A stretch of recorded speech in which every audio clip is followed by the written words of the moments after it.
ಜೈ ಭೀಮ್. ಮೊದಲನೇದಾಗಿ ಈ ಒಂದು ಬಹುಜನ ಸಮಾಜ ಪಕ್ಷದ ರಾಮನಗರ ಜಿಲ್ಲೆ ಶಾಖೆ ವತಿಯಿಂದ ಏನು ನಮ್ಮ ಪಕ್ಷದ ಸಕ್ರಿಯ ಕಾರ್ಯಕರ್ತರಾದಂಥ ರಾಯಚೂರು ಜಿಲ್ಲೆಯ ದೇವದುರ್ಗ ತಾಲೂಕಿನ ನಮ್ಮ ಪಕ್ಷದ ನಿಷ್ಠಾವಂತ ಕಾರ್ಯಕರ್ತರಾದಂಥ ಭೂಮಾನಂದ ಅವರ ಬರ್ಬರ ಹತ್ಯೆ ಏನಾಗಿದೆ, ಈ ಒಂದು ಹತ್ಯೆಯ ಘಟನೆಯನ್ನ, ಈ ಒಂದು ಹೇಯ ಕೃತ್ಯೆಯನ್ನ ಬಹುಜನ ಸಮಾಜ ಪಕ್ಷ ರಾಮನಗರ ಜಿಲ್ಲಾ ವತಿಯಿಂದ ಬಹಳ ಉಗ್ರವಾಗಿ ನಾವು ಖಂಡಿಸ್ತೇವೆ. ಈ ಒಂದು ಕೊಲೆ ಏನಾಗಿದೆ, ಈ ಕೊಲೆ ಹಿಂದೆ ಯಾರೆಲ್ಲ ಕೈವಾಡ ಇದೆ, ಈ ಕೊಲೆ ಮಾಡಿರ್ತಕ್ಕಂಥ ಮೂಲ ಉದ್ದೇಶ ಏನಿದೆ, ಇದೆಲ್ಲವನ್ನ ಕೂಡ ಕುಲಂಕುಷವಾಗಿ SIT ತನಿಖೆಗೆ ಒಪ್ಪಿಸಿ ತಪ್ಪಿತಸ್ಥರಿಗೆ ಕಠಿಣವಾದಂತ ಉಗ್ರವಾದಂತ ಶಿಕ್ಷೆ ಆಗ್ಬೇಕು ಅಂತ ಹೇಳಿ ನಮ್ಮ ಒತ್ತಾಯ ಇದೆ. ನಮ್ಮ ಭೂಮಾನಂದ ಏನು ಕೊಲೆ ಆಗಿದ್ದಾನೆ, ಆ ಕುಟುಂಬ ಠಾಣೆಗೆ ಹೋದಂತ ಸಂದರ್ಭದಲ್ಲಿ ಆ ಠಾಣಾ ಅಧಿಕಾರಿಗಳು ಕಂಪ್ಲೇಂಟ್ ತಗೊಳ್ಳೋದಕ್ಕೆ ಮೀನಮೇಷ ಎಣಿಸಿರ್ತಕ್ಕಂಥದ್ದು ಅತ್ಯಂತ ಖಂಡನೀಯ. ಮತ್ತೆ ನಮ್ಮ ಪಕ್ಷದ ರಾಜ್ಯಾಧ್ಯಕ್ಷರಾದಂತ ಡಾಕ್ಟರ್ M ಕೃಷ್ಣಮೂರ್ತಿ ಸಾಹೇಬರು ಅಲ್ಲಿನ SP ಅವರಿಗೆ, IG ಅವರಿಗೆ, ಅಲ್ಲಿನ ಸ್ಥಳೀಯವಾದಂತ ಪೊಲೀಸ್ ಸ್ಟೇಷನ್ಗೆ ಕಾಲ್ ಮಾಡಿದ ನಂತರ FIR ಹಾಕಿದ್ದಾರೆ.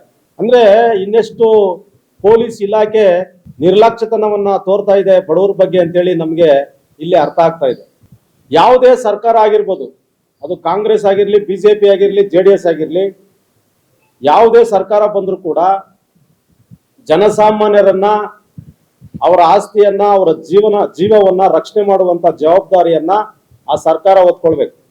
ಕೊಲೆ ಆದ ನಂತರ ಕೊಲೆ ಮಾಡಿರ್ತಕ್ಕಂಥ ಯಾರು ಆರೋಪಿಗಳಿದ್ದಾರೆ ಅವರನ್ನ ಬಂಧಿಸಿ ಅವ್ರಿಗೆ ಕಾನೂನು ಕ್ರಮ ಜರುಗಿಸುವಂಥದ್ದು ಮಾತ್ರ ಅಲ್ಲ, ಈ ಕೊಲೆ ಆಗೋಕ್ಕಿಂತ ಮುಂಚೆನೆ ಇಂಥ ಘಟನೆಗಳು ನಡೀಬಾರ್ದು ಅನ್ನೋಂಥ ಒಂದು ಆಲೋಚನೆನ ಇಟ್ಕೊಂಡು ಆ ಪೊಲೀಸ್ ಇಲಾಖೆ ಆಗಿರ್ಬೋದು, ಸರ್ಕಾರ ಆಗಿರ್ಬೋದು, ಒಂದು ಕಠಿಣವಾದಂತ ಒಂದು ಕಾನೂನು ವ್ಯವಸ್ಥೆಯನ್ನ ಜಾರಿಗೆ ತರಬೇಕು. ಜನಸಾಮಾನ್ಯರು ನಿರ್ಭಯವಾಗಿ ಬದುಕುವಂತ ಒಂದು ವಾತಾವರಣ ಸೃಷ್ಟಿ ಆಗ್ಬೇಕು. ಮುಂದಿನ ದಿನಗಳಲ್ಲಿ ಅವನೇ ಒಂದು ರಾಜಕೀಯ ಪಕ್ಷದಲ್ಲಿ ದೊಡ್ಡ ಲೀಡರ್ ಆಗ್ತಾನೆ, MLA ಆಗ್ತಾನೆ, ಮಂತ್ರಿ ಆಗ್ತಾನೆ, ಈ ದೇಶವನ್ನ ನಮ್ಮನ್ನ ಆಳುವಂತ ಒಂದು ನಾಯಕನಾಗ್ತಾನೆ. ಇಂಥ ಒಂದು ವ್ಯವಸ್ಥೆ ನಮ್ಮ ರಾಜ್ಯ ಮತ್ತು ದೇಶದಲ್ಲಿ ನಾವೆಲ್ಲರೂ ಕೂಡ ಕಾಣ್ತಾ ಇದ್ದೀವಿ. ಇಂಥ ಒಂದು ವ್ಯವಸ್ಥೆ ಹೋಗ್ಬೇಕು ಅನ್ನೋಂಥದ್ದೇ ನಮ್ಮೆಲ್ಲರ ಅಭಿಪ್ರಾಯ. ಅಧಿಕಾರಕ್ಕೆ ಬಂದಂತ MLA ಆಗಿರ್ಬೋದು, ಮಂತ್ರಿ ಆಗಿರ್ಬೋದು, ಇವರೆಲ್ಲರೂ ಕೂಡ ನನಗೆ ಜನಸಾಮಾನ್ಯರು, ಬಡವರು, ನಿರ್ಗತಿಕರು, ಮಹಿಳೆಯರು ಇವರೆಲ್ಲರೂ ನನಗೆ ಓಟ್ ಹಾಕಿದ್ದಾರೆ.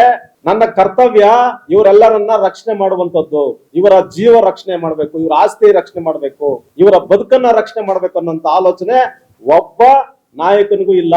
ಹಾಗಾಗಿ ಏನು ಇವತ್ತು ರಾಯಚೂರು ಜಿಲ್ಲೆಯ ನಮ್ಮ ಕಾರ್ಯಕರ್ತನ ಒಂದು ಬರ್ಬರ ಹತ್ಯೆ ಆಗಿದೆ.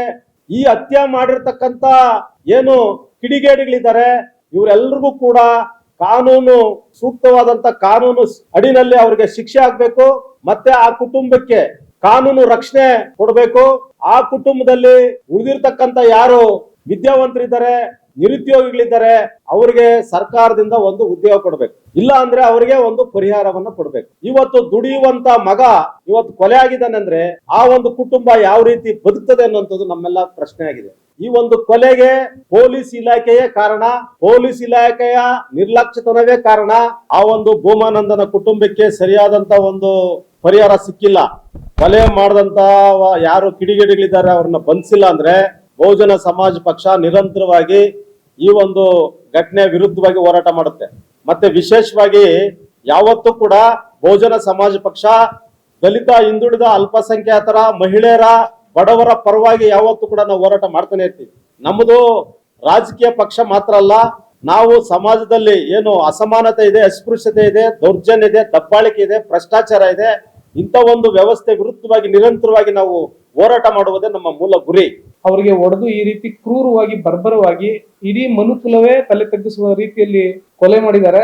ಈ ಕೊಲೆಗಡಕರಿಗೆ ಸರಿಯಾದ ಶಿಕ್ಷೆಯನ್ನ ವಿಧಿಸಿಲ್ಲ ಅಂತಂದ್ರೆ, ಮತ್ತೆ ಇವ್ರ ಪರವಾಗಿ ಇನ್ನು ಕಾಣದ ಕೈಗಳು ಯಾರಾದ್ರೂ ಕೆಲಸ ಮಾಡಿದ್ರೆ ಅವ್ರೆಲ್ರಿಗೂ ಕೂಡ ಸರಿಯಾದ ರೀತಿಯಲ್ಲಿ ಅತ್ಯಂತ ಕಠಿಣ ಮತ್ತೆ ಜೀವಾವಧಿ ಅಥವಾ ಮರಣ ದಂಡನೆಯನ್ನು ವಿಧಿಸುವ ನಿಟ್ಟಿನಲ್ಲಿ ಅವರಿಗೆ ಶಿಕ್ಷೆಯನ್ನ ವಿಧಿಸುವಂತ ಮಟ್ಟಿಗೆ ತಗೊಂಡು ಹೋಗ್ಬೇಕು.